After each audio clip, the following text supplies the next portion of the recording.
बच्चों, आपका फिर से एक बार स्वागत है मेरे चैनल जी नॉलेज स्टूडियो में और मैं हूं गजारा। बच्चों, आज हम सीखेंगे इंग्लिश ग्रामर में types of sentences.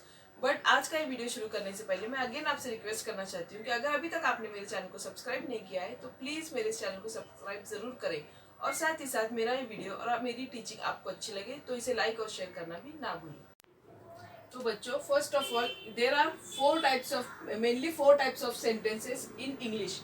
Means English में फोर बेसिकली सेंटेंसेस कितने टाइप के होते हैं? फोर टाइप्स के। They are divided into four categories. तो first category is declarative sentence और statement. Declarative sentence means in this type of sentence हम कुछ डिक्लेयर करते हैं या फिर सिंपली हम कुछ बताते हैं। No questions, no exclamation, nothing.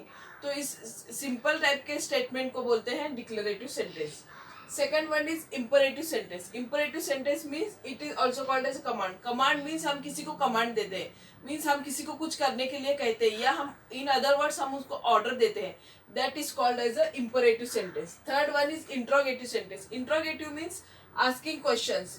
तो थर्ड टाइप ऑफ सेंटेंस में क्या है? हम किसी तरह के क्वेश्चन करते हैं, सामने वाले से कोई क्वेश्चन पूछते हैं, कोई बात पूछते हैं. That is called interrogative sentence. Fourth one is exclamatory sentence. Exclamatory sentence mean in this type of sentence हम क्या करते हैं? किसी बात का एक्सक्लेमेशन देते हैं. मीन्स हम किसी बात पर अपना ताज्जुब बताते हैं या हमारी जो स्ट्रॉन्ग फीलिंग्स होते हैं वो हम एक्सप्रेस करते हैं. That is called exclamatory sentence. Now और first type of statement is declarative sentence. Declarative sentence, or it is called as a statement. A declarative sentence is simply used to make declaration. Means it is used to make declaration and makes or tell us statement. Means यहाँ पे हम सिर्फ किसी बात का declaration करते हैं या फिर किसी को कोई बात सिंपली बताते हैं हम. इसमें इस टाइप के सेंटेंस को बोलते हैं डिक्लेरेटिव सेंटेंस. और यहाँ it always ends with a period और full stop. Means declarative sentence जो होता है वो हमेशा उसके एंड में आता है full stop.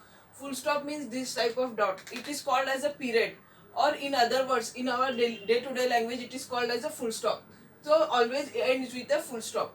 For example, I want to be a good writer. This is a declarative sentence, means it is a simple sentence. Second one, she is my best friend. It is also a declarative sentence. Now next is imperative sentence. An imperative sentence gives a command or request. Means imperative sentence किसी को command देने के लिए या किसी से request करने के लिए हम जो सेंटेंस यूज करते हैं that is called as imperative sentence. It usually ends with a period.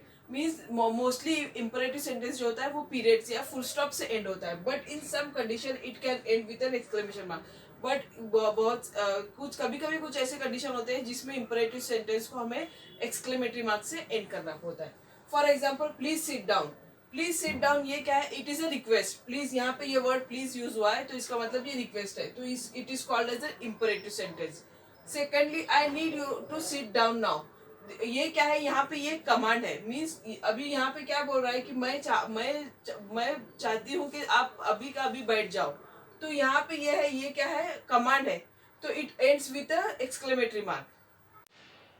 Now third type of sentence is interrogative sentence. An interrogative sentence asks a question. Means interrogative sentence हम किस लिए use करते हैं? किसी से कुछ क्वेश्चन करने के लिए, कुछ पूछने के लिए हम इसको यूज करते हैं. That type of sentence is called interrogative sentence. This type of sentence often begins with who, what, where, when, why, how and do. Means यहाँ पे ये जो सेंटेंस होते हैं ये नॉर्मली जो किन वर्ड से शुरू होते हैं? Who, what, where, when, why, how. ये जो 6 वर्ड्स है, these words are called WH words. मीन्स जो इंट्रोगेटिव सेंटेंस जो होता है ये WH वर्ड से बिगिन होता है. And other apart from this WH words they can also begin with do. Do means they can begin with helping verbs. Helping verb जो हमारे सेंटेंस में होते हैं इससे भी वो बिगिन होते हैं interrogative sentence.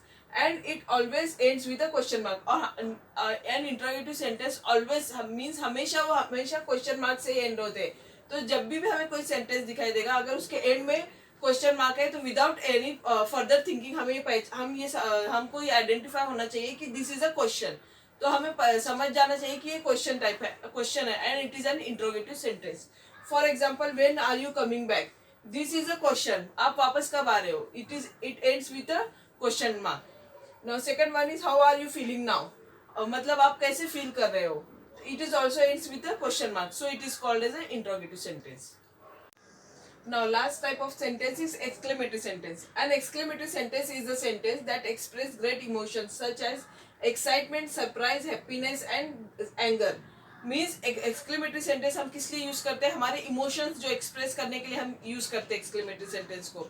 And exclamatory sentence में हम हमारे जो इमोशंस होते हैं, जैसे कि किसी चीज को देखकर हम बहुत ज्यादा एक्साइटेड होते हैं, या बहुत ज्यादा हैप्पी होते हैं, या सैड होते हैं, या एंग्री होते हैं, या सरप्राइज होते हैं, these all emotions of our heart are express through these sentences now, and it is always end with an exclamatory mark. ये जो मार्क होता है इसको कहते हैं exclamatory mark. And exclamatory sentence हमेशा एक्सक्लेमेटरी मार्क से ही एंड होते हैं। For example, it is too dangerous to climb the mountain, it is an exclamatory sentence because it ends with an exclamatory mark. तो यहाँ ये क्या, इसको क्या कहते हैं, एक्सक्लेमेटरी सेंटेंस कहते हैं। Next one is what a beautiful flower it is.